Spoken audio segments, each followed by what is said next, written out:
sure didn't, to a corporation owned by the British. We've been lied to and deceived. We've had the same two parties controlling this game. I mean, I'm starting to figure out why folks are saying they were nothing but corporate actors up there posing as our government. I don't know if it's a real government there or not. I hope to gosh it is.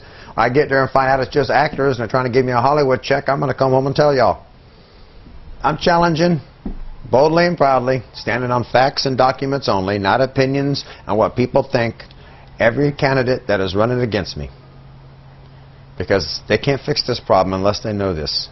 And knowing it's not enough, they got to at least have enough, what do you want to call it, bravery or courage or whatever, to open their mouth and actually do something. Because you got quite a few of them. As you see the CSR reports from 73 to 2008, they all get a copy of it, and nobody wants to say much except for one or two people like Ron Paul and one of them. That's it. Don't come home and tell y'all. They kiss y'all's babies and want you to vote for them again and stuff like that and shake your hand. But ain't nobody coming home telling you the truth.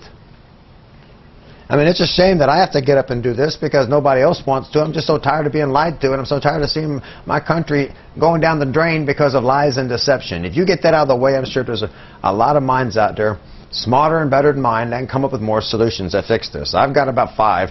Any one of the 5 of them will fix our country. I give you the couple simple ones first. I mean, just amend United States of America to the citizenship of the United States.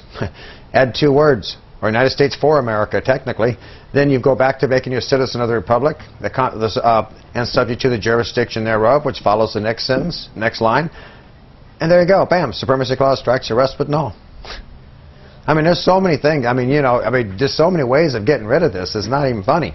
Make an amendment to make voluntary slavery and servitude unconstitutional and illegal, without the written consent of the enserved or enslaved, who must be in full possession of all the facts, knowledge, rights, benefits, privileges, etc. They would have to tell you everything about this, then sign the document knowingly and willingly. You see, now it's become like a duress citizenship, violating the second 13th Amendment. It's now like involuntary servitude, because now they're not giving you a choice anymore to leave this jurisdiction. So therefore, it's a duress citizenship. The debt is an illegal duress debt. The jurisdictions are an illegal duress jurisdiction. It started off being a free will political choice. If you wanted to be a part of a 14th Amendment citizenship, if you want to be a citizen of the state like many sovereign Americans are, or Native Americans, to not have to pay taxes and be free and so forth. It started off being a free will choice, but they've basically eliminated the choice. So without the choice, it becomes a duress citizenship that violates the second 13th Amendment,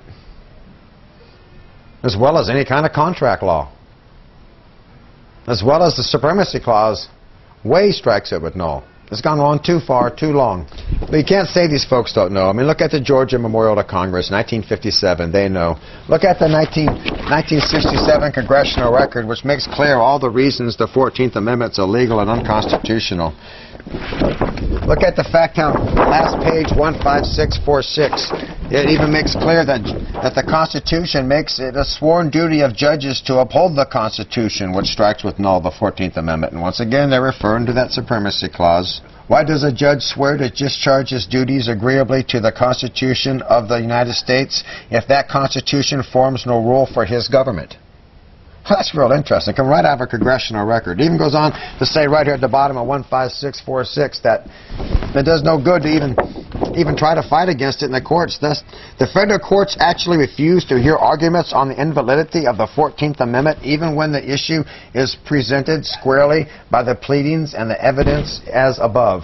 Owing a roused public statement in favor of preserving the Constitution and our institutions and freedom under a constitutional government and the future security of our country will break the political barrier which now prevents judicial consideration of the unconstitutionality of the 14th Amendment. You hear that? The will of the people and the Supremacy Clause. That's all we need, folks.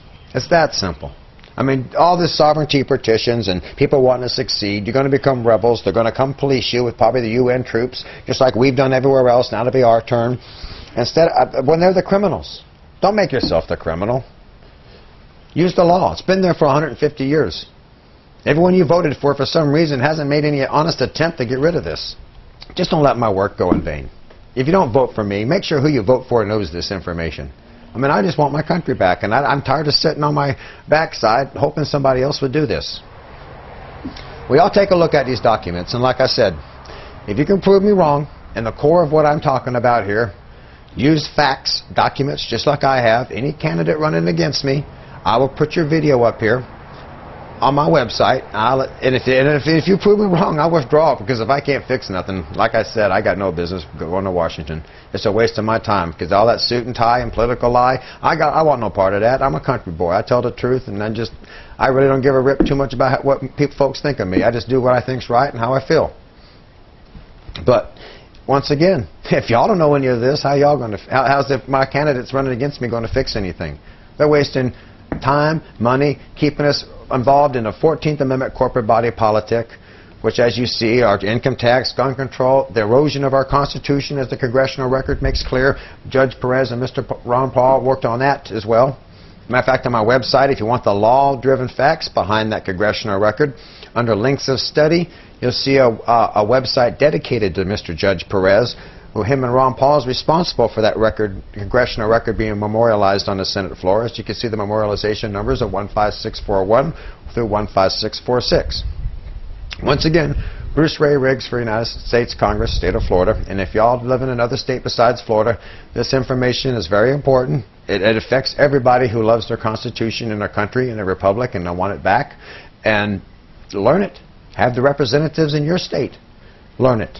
Make them go by the real law. They took an oath to uphold and defend, not a corporate document that they deceived you with and taken your rights from, and not told you why you're paying all this and losing all this. I mean, we're all tired of being deceived. We're all in the same boat, and it's sinking. No matter what race, no matter what religion, no matter what you are, we have to learn to become one people at one certain given point, or we're not going to be a people much longer. And y'all, I think it's now. Well, y'all take care, and I wish y'all the best. May God bless and keep y'all. Bruce Ray Riggs for United States Senate, Florida, 2010. Thank you.